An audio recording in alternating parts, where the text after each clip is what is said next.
Welcome to Eurodollar University with Jeff Snider. My name's Emil Kalinowski, and today we're going to be talking about something that happened a little bit over a week ago, and that is the two big retailers in the United States of America reported results, Walmart and Target, and the results weren't great. We're going to tie in some of the news from around the world, as well as some of the events, the things that were happening in the shadows, the collateral days, collateral shortages that were taking place in the monetary realm.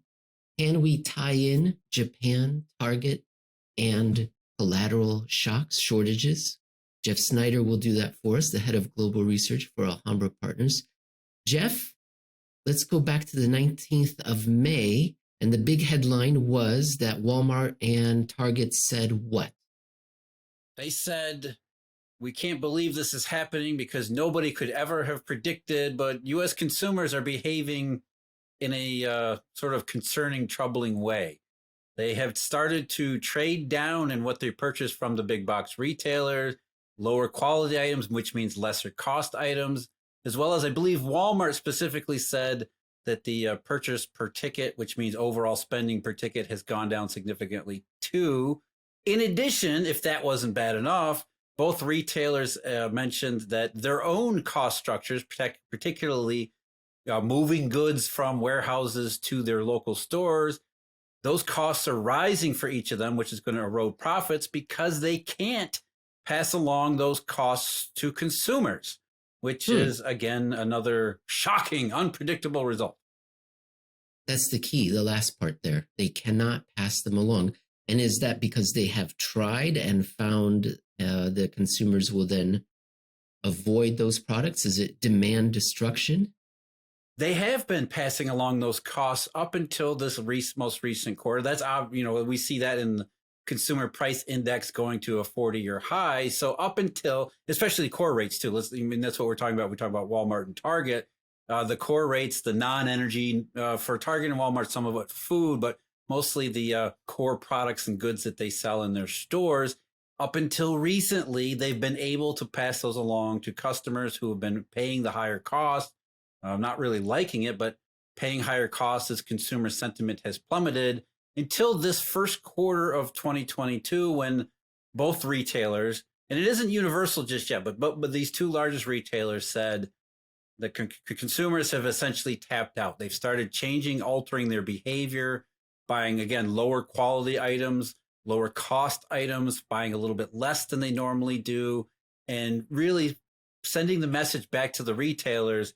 No mas. We're done with absorbing cost increases. We've gone too far. The economy essentially hit its limit, where this is pretty much where no further from here. We've been discussing the R word for a long time now, since at least December 1st of 2021, when the Eurodollar futures curve inverted.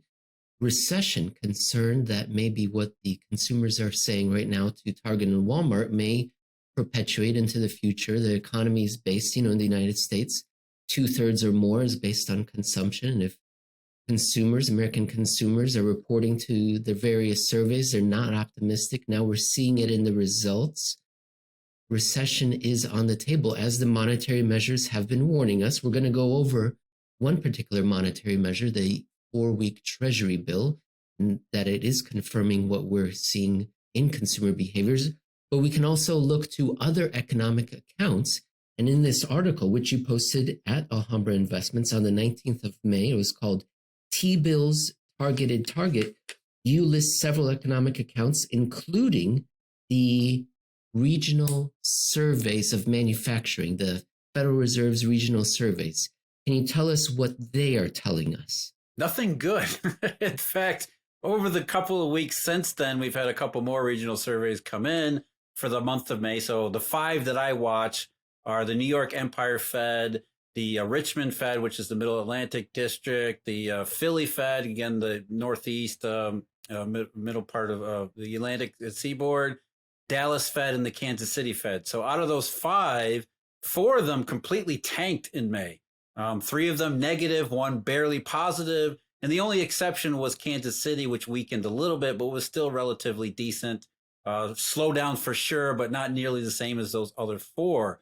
But you have now 4 of these 5 regional surveys, and the average of them being negative, which puts the economy, at least in the manufacturing sector in the United States, about the same as it was in the middle of 2019 when the Federal Reserve was cutting rates already, which suggests that there's something going on consistent with what Walmart and Target are saying. And of course, the missing piece in all this, which we talk about a lot and we're going to continue to talk about, is inventory. We don't need to talk about this here, but you've got Walmart and Target saying something's going on with consumers. You've got gasoline prices that are continue to go to record highs as oil producers continue to refuse to pump more oil out of the ground, which, of course, the higher gasoline goes, the less there is left over in discretionary budgets for consumers, which again goes back to Walmart and Target. Therefore, we have, too many goods possibly running around the economy, which goes back to manufacturers. We're seeing not just a softening in their metrics, but also, what really looks like a more serious downturn developing across the manufacturing and goods economy as a whole. In the United States and in Japan, in your article here, you mentioned that exports for the month of April from Japan on a real basis were down 4.4% year over year.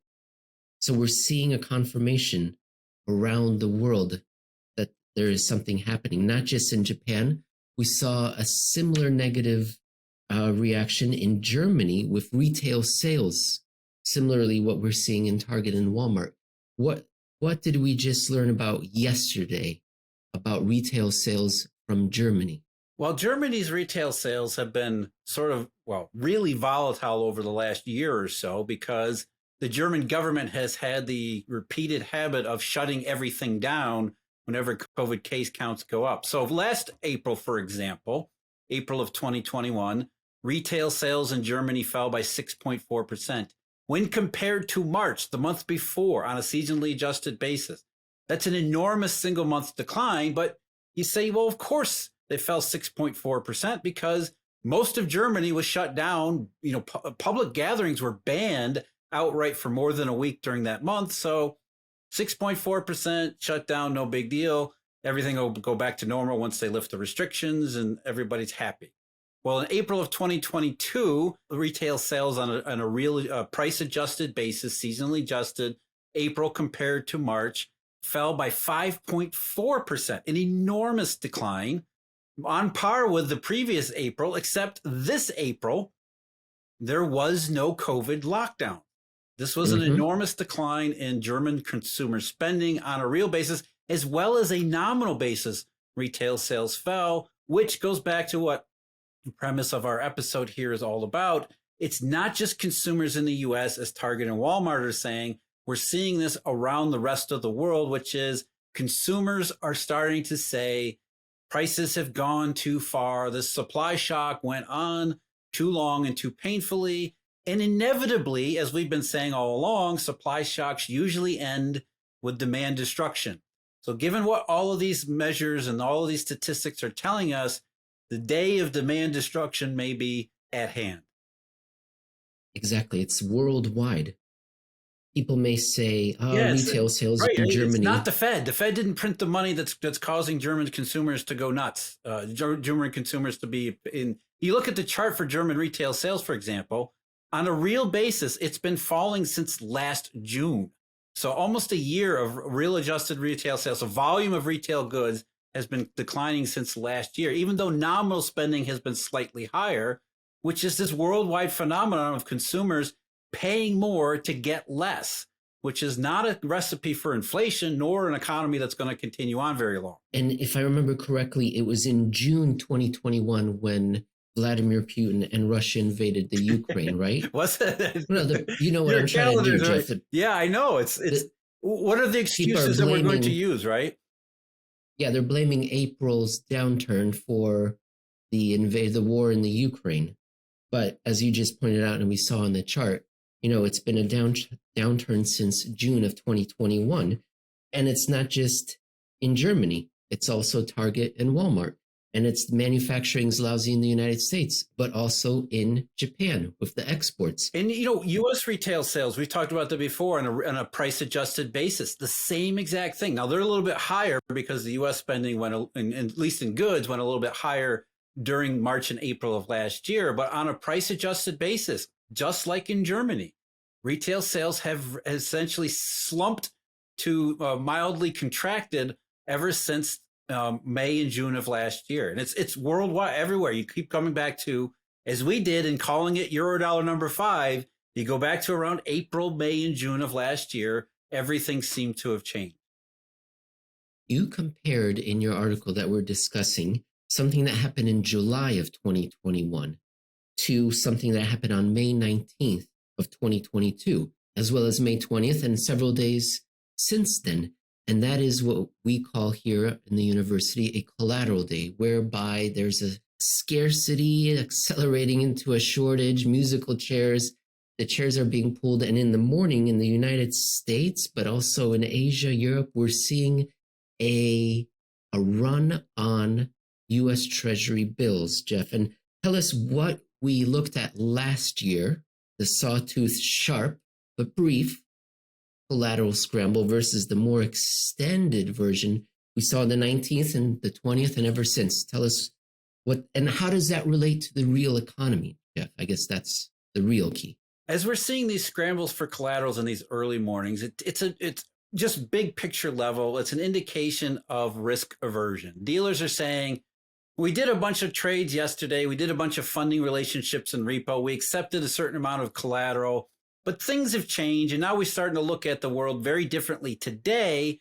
And so as all of these leveraged counterparties are coming to funding in the early morning hours, they got to unwind yesterday's trades and roll them over, hopefully for today, so that you can maintain a leveraged liquid portfolio. Dealers who are funding these positions are saying, yeah, we're a little bit more risk averse than we were yesterday. Yesterday, you posted some T-bills, but also some junk.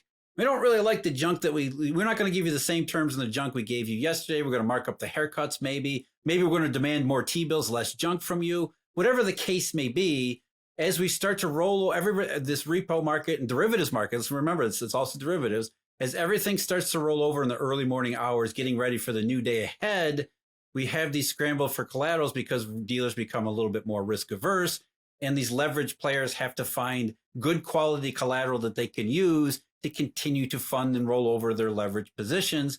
And it usually gets concentrated, if it's serious enough, it gets concentrated into these brief windows, especially in the early morning hours before the U.S. Open, where, for example, primarily the U.S. Treasury, the four-week Treasury bill, the bid just goes through the roof. The equivalent rate just falls up through the floor.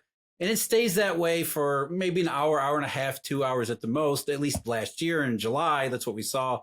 Perfect example where just out of the blue, early morning hours, Asia, early Europe, the T-bill rate goes way down. The T-bill price goes way up as leverage players in the market scramble to secure collateral because, again, dealers have become risk averse. And then right now we're seeing it more extended, right, Jeff? Especially in the 19th. Yeah. So the day after Target and Walmart. So Target and Walmart, remember that day was on the 18th. To Target in particular, their earnings come out and the stock market tanks. It was a bad day in markets all over the world. That because obviously what the earnings release portended for the economy global economy wasn't very good. So you can imagine at the end of that day, markets in chaos. I think what was the S&P down 4%? I mean, the NASDAQ down 5%. I mean, it's real nasty sell-off. You can imagine then the 19th, the day after, where dealers are saying, hold up here. We don't want any of that junk collateral that you guys posted to us yesterday. We want the good stuff today because we're still sitting in the aftermath of a big sell-off. Liquidity's questionable in all sorts of risk markets all over the place. Give us good quality collateral or you're not rolling over today. And so what we saw on the morning of the 19th was maybe the mother of all scrambles for collateral, where very early on toward the end of Asian trading, the 4-week T-bill rate just plummeted, just collapsed. But it didn't stay low for an hour or two and then normalize. It stayed low all throughout the rest of the Asian trading, all throughout the early morning hours in Europe. And then there was another drop in the T-bill rate closer to the US Open so that you had this entire pre-market, pre-dawn in the US, pre-dawn session, which was one gigantic scramble for collateral. And what's important about that isn't just that it happened on that day or why it happened, is that that will have drastic repercussions for all the days moving forward from there. Of course, we've seen this happen repeatedly since then, because once you go through something like that on both sides, as a dealer as well as a borrower, you have to start thinking differently. You have to start adjusting for the fact that these, these collateral bottlenecks present real challenges in how you manage your portfolios and how you manage your dealer activities on the other side of things. So all of these things really do tie together. And again, go back to last July, where we just said something changed in the real economy around May and June. All of a sudden, we start seeing these collateral indications over the summer into the fall. The yield curve starts to really flatten in October. We fast forward to March and April, where we see all sorts of fireworks, especially in March. Now we're seeing collateral. We're seeing demand destruction potential in the earnings reports of retailers and risk aversion all across the monetary space. And that means systemic fragility. And should we run into something that we otherwise might just roll right over in a healthy economy, that increases the risk of some sort of event, be it financial, economic, or even worse. And that's the warning. I guess that's the lesson from today's episode, Jeff, is systemic fragility is escalating. Would that be fair to say? Omnipresent? And Emil, it's always self-reinforcing, right? The economy gets bad, or dealers become risk averse because they fear the economy might be getting bad and opportunities are drying up and risks are rising. And then the data comes in and shows, yes, the economy is getting bad, opportunities are drying. So dealers become even more risk averse, which imparts even more of a drag on the economy that doesn't really need it and can't afford it with gasoline prices the way they are. And it just becomes this vicious cycle where one thing becomes another, becomes another, becomes another. And really it's very difficult to get out of it, if not impossible, once it goes past the point of no return. All right. Well, we'll be keeping our eyes open. Thank you, Jeff. All right. Take care, Emil.